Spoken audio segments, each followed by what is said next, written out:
মাসে বা 25শে ডিসেম্বর বড়দিন পালন করা, এই দিনে কেক খাওয়া, কেক কাটা, আরো অন্যান্য উৎসবে একজন মুসলিম হিসেবে অংশগ্রহণ করা মানে হচ্ছে খ্রিস্টানদের ধর্মীয় বিশ্বাস হযরত ঈসা আলাইহিস সালাম যে আল্লাহর পুত্র, সেই পুত্রের জন্মদিন পালন করার উপলক্ষে এই অনুষ্ঠানে অংশগ্রহণ করা মানে তাদের বিশ্বাসকে অনুকরণ করা, তাদের ধর্মীয় আকীদাকে বিশ্বাস করে নেওয়া।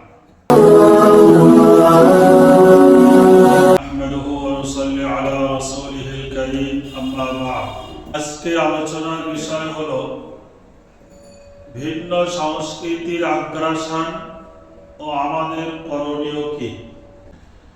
ইসলাম ধর্ম সব ধর্মের মানুষদের সম্মান করা শেখায়। কোন ধর্মের প্রতি আঘাত করা, কোন ধর্মের প্রতি বিদ্বেষ পোষণ করা ইসলাম এটা শেখায় না। পবিত্র কোরআনুল মাজিদের সূরাতুল আনআমের 108 নম্বর আয়াতে আল্লাহ তাআলা ঘোষণা দিয়েছেন, ওয়ালা তাসুব্বুল্লাযীনা ইয়াদউনা মিন দুনিল্লাহ, তোমরা তাদেরকে গালি দিও না যারা আল্লাহ ছাড়া অন্য দেব দেবীর ইবাদত করে, পূজা করে, অর্চনা করে, তাদেরকে তোমরা গালি দিও না। কেন? ফায়াসুব্বুল্লাহ আদওয়ান বিগাইরি ইলম, তারা না জানার কারণে আল্লাহকেও গালি দিয়ে দেবে, আল্লাহ তাআলার প্রতি তারা কুধারণা পোষণ করবে। এই জন্য যারা আল্লাহ ছাড়া অন্য দেব দেবীর পূজা করে, অর্চনা করে, তাদেরকে তোমরা গালি দিও না। সূরা আনকাবুতের 46 নম্বর আয়াতে আল্লাহ তাআলা বলেছে, ওয়ালা তুজাদিলু আহলাল কিতাবি ইল্লা বিল্লাতী হিয়া আহসান, তোমরা অমুসলিমদের সাথে ঝগড়া বিবাদে লিপ্ত হবে না। অর্থাৎ যারা অমুসলিম, ভিন্ন ধর্মের মানুষ, তাদের সহিত তোমরা ঝগড়া লিপ্ত হবে না, বিতর্কে লিপ্ত হবে না। ইল্লা বিল্লাতী হিয়া আহসান, যদি এমন পরিস্থিতি হয় তাহলে তোমরা তাদের সাথে সতর্কতার সাথে, নম্রভাবে, ইনসাফের সাথে তর্ক করবে, ঝগড়া বিবাদে লিপ্ত হবে না। তাহলে কোরআনুল কারীমের এই দুইটি আয়াত দ্বারা আমরা এটা জানতে পারলাম যে একজন মুসলিম হিসাবে ভিন্ন ধর্মের মানুষদের, অমুসলিমদের প্রতি ঘৃণা, তাদের দেবদেবীর প্রতি গালি দেওয়া, তাদের অবমাননা করা, অপমান করা, এটা আল্লাহ নিষেধ করেছেন। এখন প্রশ্ন হলো যে ভিন্ন ধর্মের মানুষদের যে ধর্মীয় অনুষ্ঠানগুলি হয়, ধর্মীয় উৎসবগুলি হয়, সেই অমুসলিম ভাইদের ধর্মীয় উৎসবে কি একজন মুসলিম হিসাবে উপস্থিত হওয়া যাবে কিনা? একজন অমুসলিম ভাইদের ধর্মীয় উৎসবে একজন মুসলিম হিসাবে সেখানে উপস্থিত হওয়া এটা জায়েজ আছে কিনা, এই বিষয়ে মনে রাখতে হবে। বর্তমান একটি স্লোগান শোনা যায় যে ধর্ম যার যার, উৎসব সবার। এই স্লোগানটা অনেক বুদ্ধিজীবীরা দিয়ে থাকে যে ধর্ম যার যার, উৎসব সবার। ধর্মীয় উৎসবে ধর্মের বিশ্বাসের সাথে সম্পৃক্ত থাকে। কোন ধর্মীয় অনুষ্ঠানে, ধর্মীয় উৎসবে সেই ধর্মের মানুষদের তাদের ধর্মের বিশ্বাস, আকীদা তার মধ্যে সম্পৃক্ত থাকে। যেমন মনে করুন বড়দিন বা ক্রিসমাস ডে, 25শে ডিসেম্বর বড়দিন হিসাবে পালন করা, এটা খ্রিস্টান ধর্মের মানুষদের এটা বিশ্বাস যে আল্লাহ তাআলার নবী হযরত ঈসা আলাইহিস সালাতু ওয়াস সালাম তিনি আল্লাহর পুত্র। বলুন নাউযুবিল্লাহ। এটা খ্রিস্টান ধর্মের মানুষদের ধর্মীয় বিশ্বাস যে হযরত ঈসা আলাইহিস সালাম তিনি আল্লাহ তাআলার পুত্র। এটা খ্রিস্টান ধর্মের ধর্মীয় বিশ্বাস। এখন বিশ্বাসটা একজন মুসলিমের জন্য এটা শিরক। একজন মুসলিমের সবচাইতে জঘন্য অপরাধ হচ্ছে যে আল্লাহর সাথে শিরক করা। এটা একজন মুসলিমের জন্য সবচাইতে জঘন্য অপরাধ। কেন? ইন্নাশ শিরকা লাযুলমুন আযীম।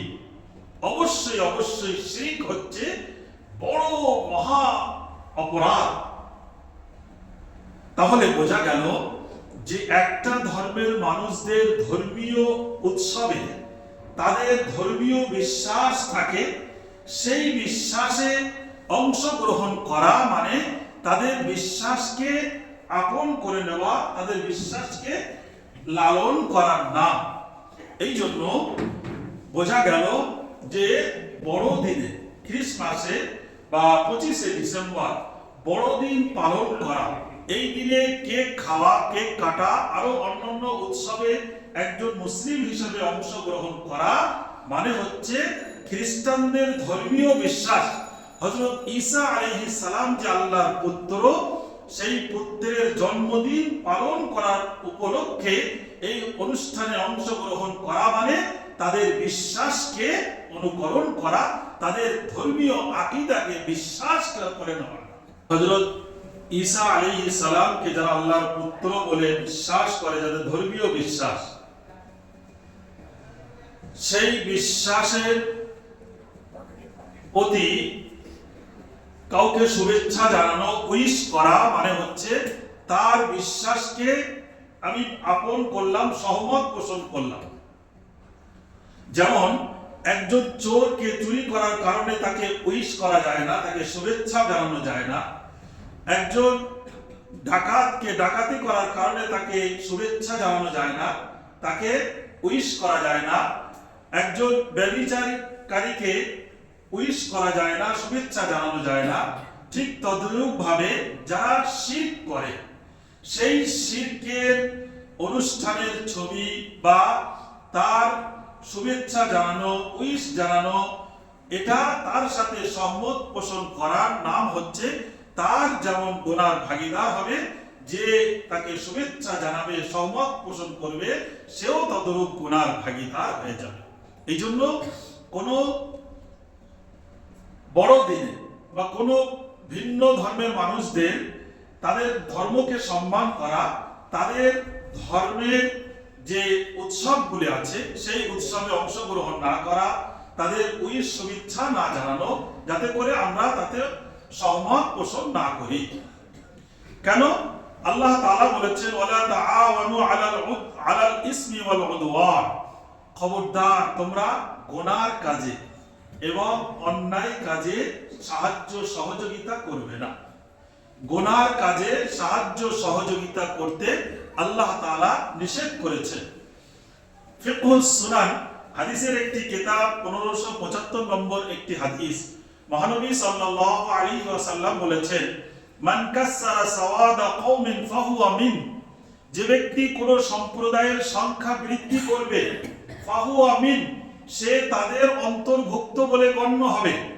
মনে করুন অমুসলিম ভাইদের একটা ধর্মীয় উৎসব হচ্ছে, সেখানে মুসলিম হিসাবে আমি যদি উপস্থিত হই, তাহলে তারা যদি সংখ্যায় 100 হয়, আমি যদি উপস্থিত হই, আমি 101 হলাম, তাহলে তাদের সংখ্যা আমি বৃদ্ধি করলাম। এই বৃদ্ধি করার কারণে নবীজি বলছেন ফাহুয়া মিন, তুমিও তাদের অন্তর্ভুক্ত হয়ে যাবে।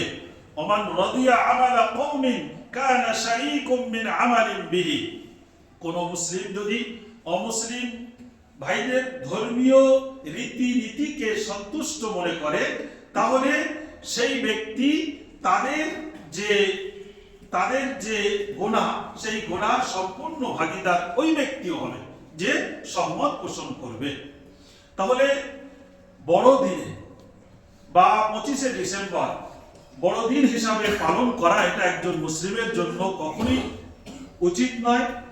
এই দিনে কেক খাওয়া তো এমনি জায়েজ, কিন্তু বড়দিন উপলক্ষ করে কেক খাওয়া, আপনার অন্যান্য উৎসব করা, উৎসবে অংশগ্রহণ করা, এটা মুসলিম হিসাবে জায়েজ নয়, এটা বৈধ নয়। এটা আমরা খেয়াল রাখবো।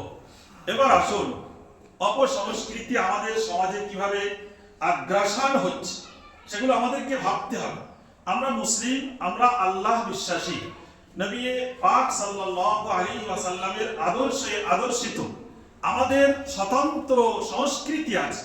আমরা কেন ভিন্ন জাতির ভিন্ন ভিন্ন ধর্মের মানুষদের ধর্মীয় উৎসবকে আমাদের সমাজে সংস্কৃতি হিসাবে উদযাপন করব? এটা ভাগ্যের পরিহাস। যেমন ইংরেজি নববর্ষে 31st নাইট পালন করা, নতুন বছর আসা মানে জীবনের আয়ু থেকে একটি বছর কমে যাবে। মনে করুন আমাদের দুনিয়ায় পাঠানোর সময় আল্লাহ তাআলা আমাদের বয়স লিপিবদ্ধ করে পাঠিয়েছেন যে তোমার বয়স হবে 60 বছর। তাহলে 2024 আমাদের থেকে বিদায় নিচ্ছে। বিদায় নেওয়ার সময় 2025 আসার আগে এই যে 2024 সালটা আমাদের থেকে বিদায় নিল, অর্থাৎ আমাদের জীবনের 60 বছর থেকে একটি বছর কিন্তু কমে গেল। তাহলে 31st নাইট এলেই উৎসবে মেতে ওঠা, আনন্দ উৎসব করা, ইসলাম এটাকে সমর্থন করে কিনা? আল্লাহ তাআলা পবিত্র কোরআনুল মাজিদের সূরা হাশরের 19 নম্বর আয়াতে ঘোষণা দিয়েছেন, ওয়ালা তাকুনু কাল্লাযীনা নাসুল্লাহা ফাআনসাহুম আনফুসাহুম। ও ঈমানদার বিশ্বাসী বান্দা বান্দীগণ, তোমরা তাদের মতো হয়ো না, কাল্লাযীনা নাসুল্লাহ, যারা আল্লাহকে ভুলে গিয়েছে, যারা আল্লাহকে ভুলে ভিন্ন দেব দেবীর উপাসনা অর্চনা করে, তাদের মতো তোমরা হয়ো না। ফাআনসাহুম আনফুসাহুম, আমি তাদেরকে এমন ভাবে আত্মভোলা করে দিয়েছি যেন তারা তাতেই তারা নিমজ্জিত থাকে। উলাইকা হুমুল ফাসিকুন, তারাই হবে ফাসিক, তারাই হবে গুনাহগার। শুধু তাই নয়, তিরমিজি শরীফের একটি হাদিস, বিশ্বনবী সাল্লাল্লাহু আলাইহি ওয়াসাল্লাম বলেছেন, হাসাবু ক্বাবলা আন তুহাসাবু। ও নতুন বছর পালনকারী, 31st নাইট পালনকারী, শুভ নববর্ষ পালনকারী, হ্যাপি নিউ ইয়ার পালনকারী, তোমরা একটু চিন্তা করো। হাসাবু, তোমরা তোমাদের হিসাবটা নাও। ক্বাবলা আন তুহাসাবু, আল্লাহর সম্মুখে তোমাকে হিসাব দিতে হবে। আল্লাহ তাআলার সম্মুখে হিসাব দেওয়ার আগে দুনিয়ায় থাকাকালীন তোমরা তোমাদের নিজের হিসাবটা একবার করে নাও যে আমরা মুসলিম, আমরা কতটুকু আল্লাহ তাআলার ইবাদত করছি, আল্লাহ রাসূল সাল্লাল্লাহু আলাইহি ওয়াসাল্লামের আদর্শ অনুযায়ী কতটুকু চলছি, আর মুসলিম হিসেবে আমরা বিজাতি ভিন্ন জাতি অমুসলিমদের ধর্মীয় উৎসবে আমরা নিজেদের সংস্কৃতি মনে করছি। এই হিসাবটা আমাদেরকে করতে হবে। হাসাবু, তোমরা হিসাব করো, ক্বাবলা আন তুহাসাবু, তোমাদের হিসাব নেওয়ার আগে। বিশ্বনবী সাল্লাল্লাহু আলাইহি ওয়াসাল্লামের একটি হাদিস, মান তাশাব্বাহা বিকওমিন ফাহুয়া মিন। দুনিয়ায় যে ব্যক্তি যাদের সাথে সামঞ্জস্য রাখবে, সাদৃশ্য রাখবে, কিয়ামতের দিনে তাদের সাথে তাদেরকে ওঠানো হবে, তাদের সাথে তাদের হাসর হবে। যদি 31st নাইটে আমরা উৎসব করে থাকি, তাহলে মনে করতে হবে এই 31st নাইট যে উৎসবটা যাদের সাথে আমরা করব এবং বড়দিন উদযাপন আমরা যাদের সাথে করব, কিয়ামতের দিনে আল্লাহ তাআলা তাদের সাথে কিন্তু ওঠাবে। একটি জিনিস মনে রাখতে হবে, হ্যাপি নিউ ইয়ার, নতুন বছরটা শুভ হোক, এই শব্দটা বললেই কিন্তু নতুন বছর শুভ হয় না। অনেকের ধারণা যে আমরা যদি 31st নাইটে বিশাল আনন্দ উৎসব করি তাহলে বাকি বছরটা আমরা ফুর্তিতে থাকবো, এটা সম্পূর্ণ ভুল ধারণা। 31st নাইটে কি হয়? এই 31st নাইটে নতুন বছরের অপেক্ষায় থাকা হয় এবং নতুন বছর শুরু হলে বিভিন্ন লাইটিং, বিভিন্ন বাজি ফাটানো হয়, আর এই লাইটিং এবং বাজি ফাটানোর দৃশ্যটাকে অবলোকন করতে থাকে নারী পুরুষ যুবক যুবতীরা একসাথে এটা উপভোগ করতে থাকে। তাহলে শরিয়াতে এটা কিভাবে জায়েজ হয় যে যেখানে লক্ষ লক্ষ কোটি টাকা ব্যয় করা হয় এবং যুবক যুবতীদের যে আত্মমর্যাদা, তাদের যে ইজ্জত সম্মানগুলো হানি হয়, অনেক যুবক জেনার মধ্যে লিপ্ত হয়ে যায়, অনেক যুবতী জেনার মধ্যে লিপ্ত হয়ে যায়। তাহলে এই যে 31st নাইট পালন করা, এটা ইসলামের সাথে কোনো সম্পর্ক নাই, ইসলাম থেকে বহু দূরে। একজন মুসলিম হিসাবে এটা আমাদের কখনই পালন করা উচিত নয়, অংশগ্রহণ করা উচিত নয়। যদি আমরা পালন করি, যদি আমরা এটাকে সহমত পোষণ করি, যদি আমরা হ্যাপি নিউ ইয়ার এটা উদযাপন করে থাকি, তাহলে মনে করতে হবে আমার এই টেন্ডেন্সি, আমার এই ধারণাটা অমুসলিমদের সাথে সহমত পোষণ করছে। আর যখন অমুসলিমদের উৎসবে আমি সহমত পোষণ করব, মনে রাখতে হবে কিয়ামতের দিনে আল্লাহ তাআলা আমাকে তাদের সাথেই ওঠাবে। আল্লাহ তাআলা আমাদেরকে হেফাজত করুন। ভাগ্যের পরিহাস, আজকে দুঃখের সাথে বলতে হয় আমাদের মুসলিম সমাজে ধর্মীয় জলসায় বিধর্মীদের কালচার এমন ভাবে মেলা বসানো হয়, নারী পুরুষ যুবক যুবতীরা একসাথে অবাধ যে চলাফেরা, এটা দেখলে খুব অবাক লাগে। আমরা ছোটবেলায় দেখতাম বিভিন্ন জায়গায় মেলা হতো, কিন্তু সেখানে ধর্মীয় জলসা হতো না। যেখানে জলসা হতো, ধর্মীয় মাহফিল হতো, সেখানে মেলা হতো না।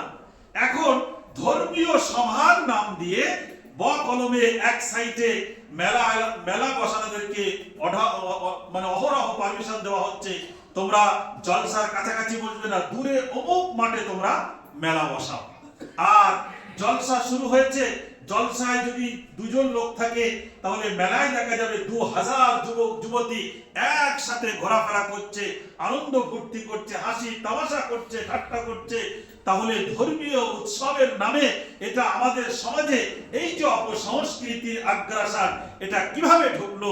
আর এই যদি আমাদের সমাজের সংস্কৃতি হয়, তাহলে কিন্তু ধর্মীয় সভাগুলো আস্তে আস্তে ট্র্যাডিশন হয়ে যাবে, নাম মাত্র ধর্মীয় সভা হবে, কলমে মেলাগুলো বিশাল আকার ধারণ করবে, আস্তে আস্তে ধর্মীয় সভা চাপা পড়বে, মেলাগুলো ফুটে উঠবে। এগুলো আমাদেরকে বন্ধ করা দরকার।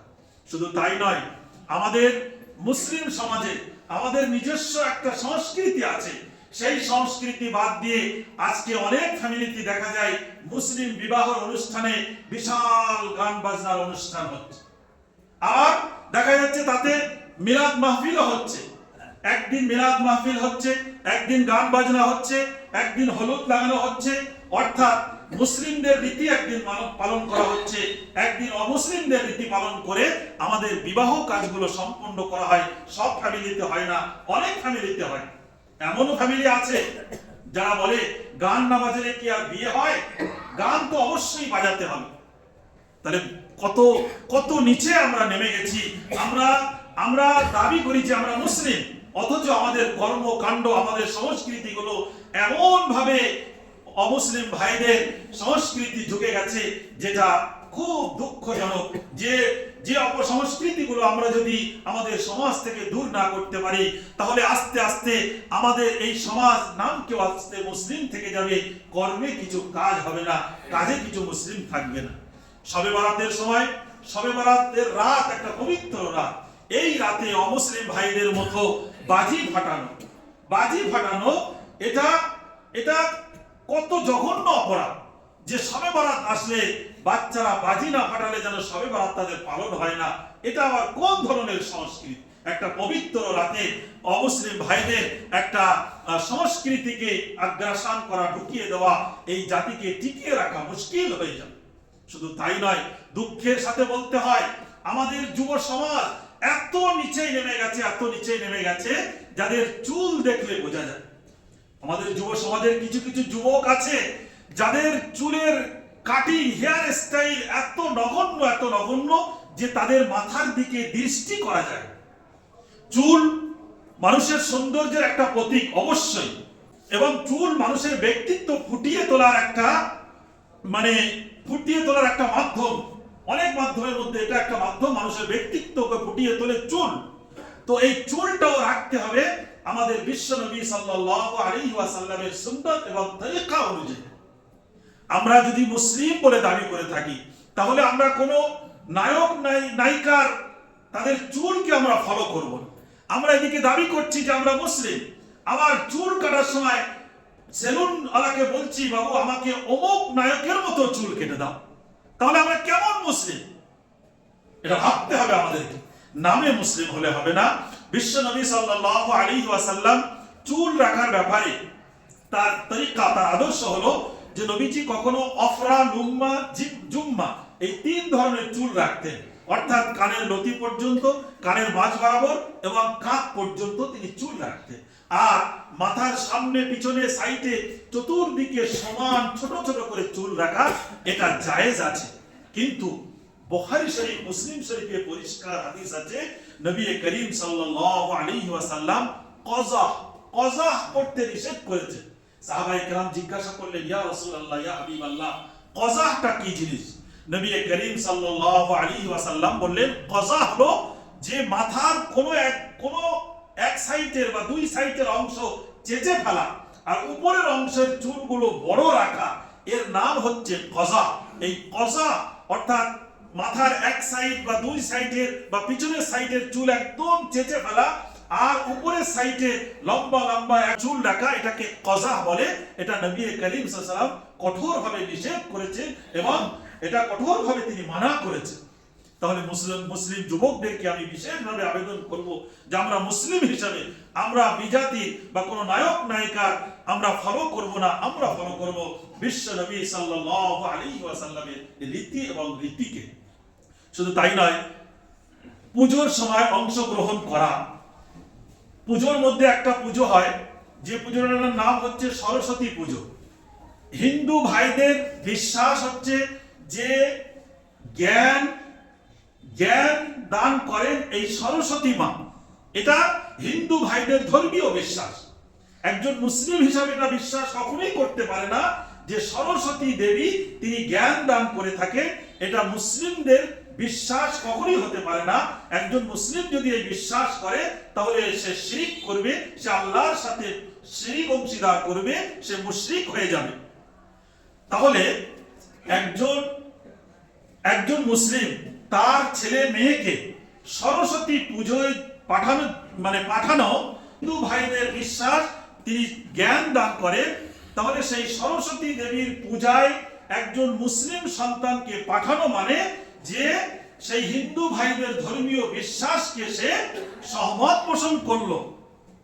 এটা কিভাবে জায়েজ হবে? তাই আমাদেরকে ভাবতে হবে। অনেকেই বলে থাকে যে মেয়ে এখন বাচ্চা, এখন একটু স্কুলে যাক, বাচ্চা মেয়ের শাড়ি পরিয়ে তাকে একদম সরস্বতী ঠাকুরের মতো সাজিয়ে স্কুলে পাঠানো একজন মুসলিম গার্জিয়ান হিসাবে, এটা কি তার দিল একটু কাঁপলো না যে সরস্বতী পূজায় সে অংশগ্রহণ করবে? তাই আমরা মুসলিম, আমাদের নিজস্ব সংস্কৃতি আছে। আমরা বিজাতি বা ভিন্ন ধর্মের মানুষদের সংস্কৃতি যদি অবলোকন করি, ফলো করি, তাদের সংস্কৃতিকে যদি আমরা নিজেরা পালন করে থাকি, তাহলে মনে করতে হবে আমাদের নিজস্ব যে সংস্কৃতিগুলো আছে এগুলো আস্তে আস্তে চাপা পড়ে যাবে। আর এমন একদিন আসবে, আল্লাহ না করুক, যেদিনে নামকে আস্তে আমরা মুসলিম থেকে যাব, বাকি কর্মকাণ্ড সব বিধর্মীদের মতো হয়ে যাবে। আল্লাহ তাআলা আমাদের সকলকে শোনার সাথে সাথে আমল করার তৌফিক দান করুন। আমিন। ওয়া আখিরু দাওয়ানা আলহামদুলিল্লাহি রাব্বিল আলামিন। ওয়াসসালামু আলাইকুম ওয়া রাহমাতুল্লাহি ওয়া বারাকাতুহু।